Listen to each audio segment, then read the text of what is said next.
देवयानी कहने लगी, महाराज सुनो, कुआं में कैसे आ गई मैं।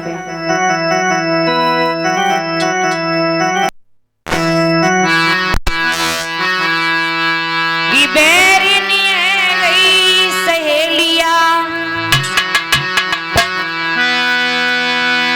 कि बैरनी है गई सहेलिया, ढकेल गई बैरनी सहेलिया, ढकेल गई।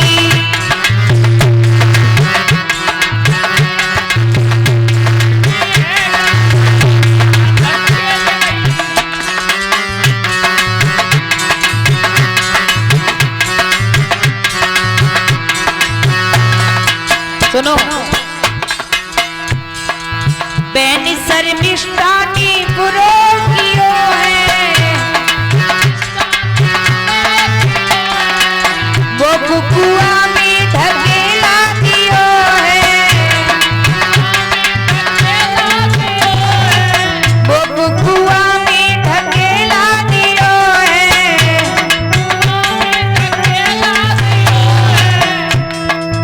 नीक न आई महरिया, ढकेल गई बैरनी है गई सहेलिया, ढकेल गई।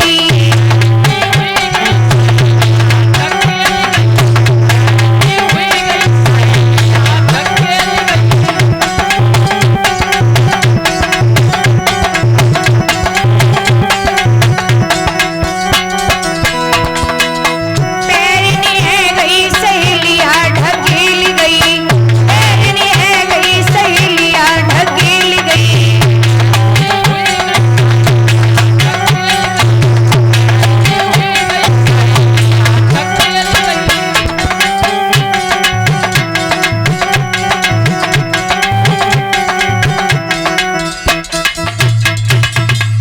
जवाब दिया, महाराज मेरी सहेली ने मेरे साथ जुल्म ढाया है।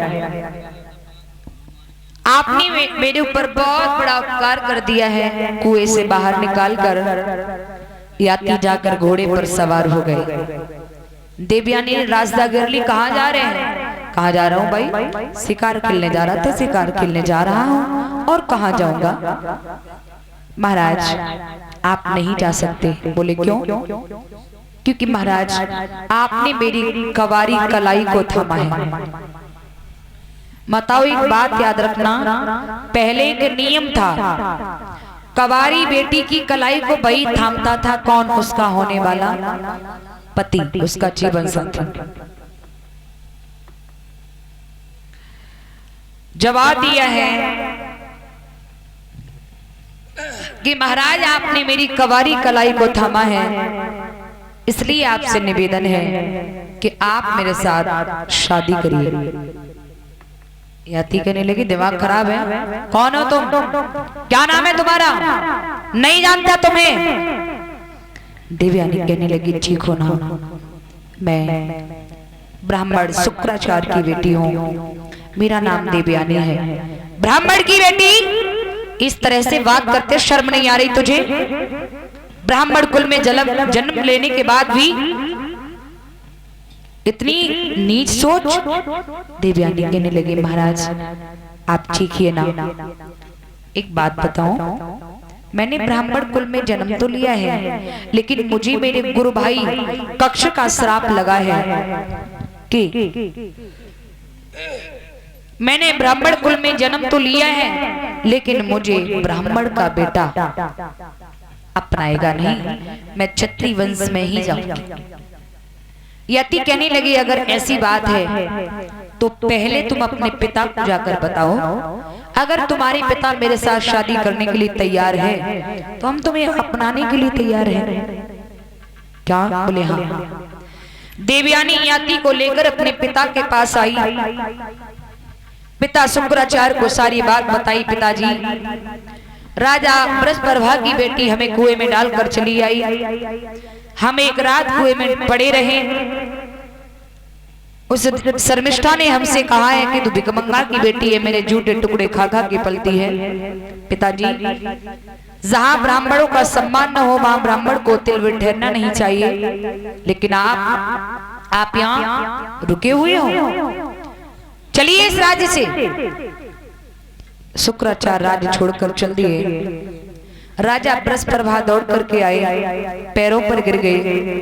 महाराज, राज्य छोड़कर मत जाइए, मत जाइए। अगर मेरी बेटी से कोई गलती हुई है तो उसके लिए मैं क्षमा प्रार्थी हूँ। शुक्राचार्य कहने लगे, राजन, अगर मुझे अपने राज्य में यहाँ रखना चाहता है तो मेरी बेटी की कुछ शर्त होगी। बोले, क्या शर्त होगी?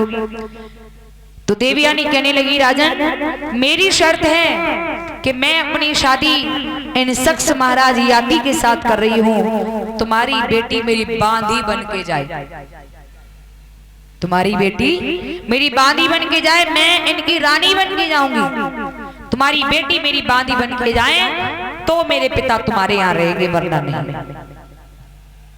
बोले, ठीक है। अब तो ब्राह्मण शुक्राचार्य की बिटिया का विवाह क्षत्रिय वंशज महाराज याति के साथ हुआ, और जो राजा की बिटिया थी ना शर्मिष्ठा, वह बांधी बन के गई। विदाई के समय शुक्राचार्य ने याति से ये वचन लिया है, रति आशना हर्ष उल्लास करोगे सिर्फ मेरी बेटी के साथ।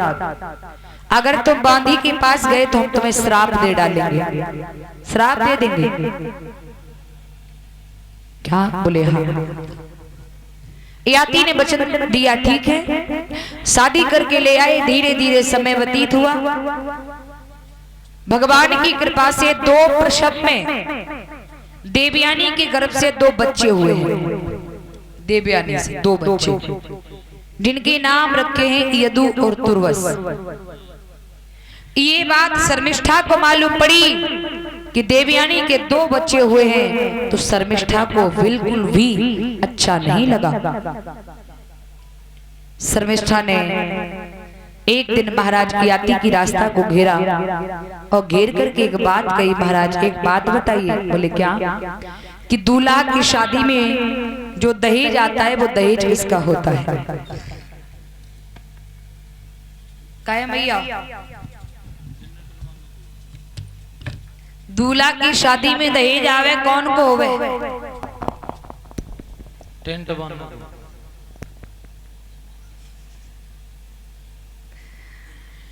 किसको होवे? कछु कहे तो रही लेकिन आवाज ना आ रही। कह लियो कि ना को बराती है। कौन को होवे? दूल्हा को। वाह। और जगह जो दुल्हन को तो है, क्यों? क्योंकि दुल्हन तो स्वयं दहेज में आई है, तो दहेज कौन को भयो? दूल्हा को। शर्मिष्ठा ने याति की रास्ता घेरी और जवाब दिया कि बात बताओ, दूल्हा की शादी में जो दहेज आता है वो दहेज किसका होता है? याति कहने लगे कि दूल्हा की शादी में दहेज आता है वो दूल्हा का ही होता है, और किसका होगा? शर्मिष्ठा कहने लगी, महाराज यही तो मैं कहना चाह रही थी। सारे दिन सारी रात आप देवयानी के पास ही रहते हैं, आप मेरे पास क्यों नहीं आते हैं? मुझे भी समय दीजिए।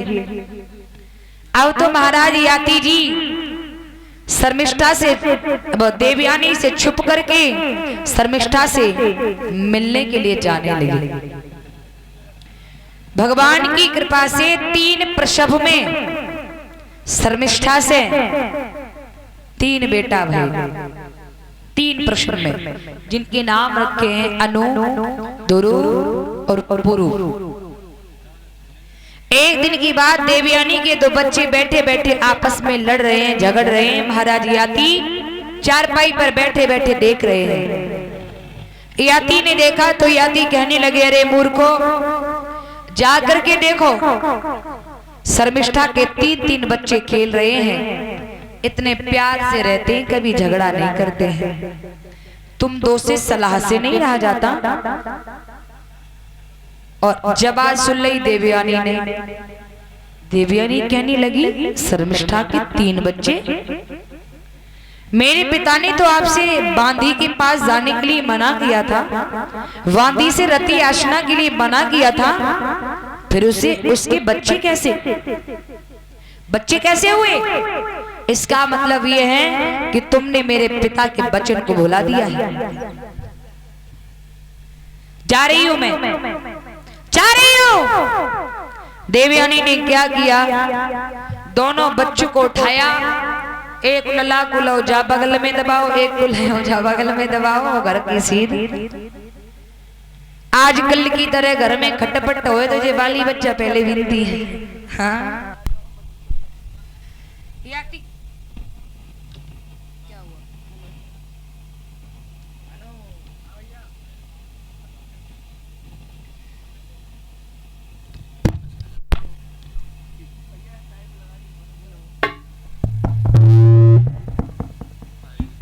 हेलो सीधा दे। याती कहने लगी रुको मेरी बात सुनो। देवयानी बोली बिल्कुल नहीं मानूंगी, नहीं मानूंगी। बोली करिए तूनी घटियाई तो कूदूंगी सबक सिखाई। करिए तूनी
महाराज लला बचाए के आगे भाग मदने गाती बेचार रड़ू रह जावे। ब्याह अबे तो है लेकिन ब्याह तो है जाएगा, का पता फिर निकलेगी तो है नहीं पावे। अब का या 7 बात तो ब्याह मर गया जाके।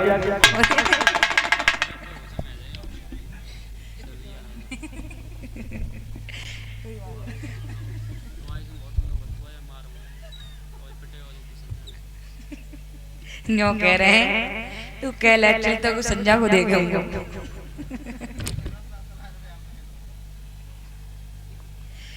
बोली गोविंद भगवान की। सही कहते हैं आजकल सीधे को जमानो ना है। महाराज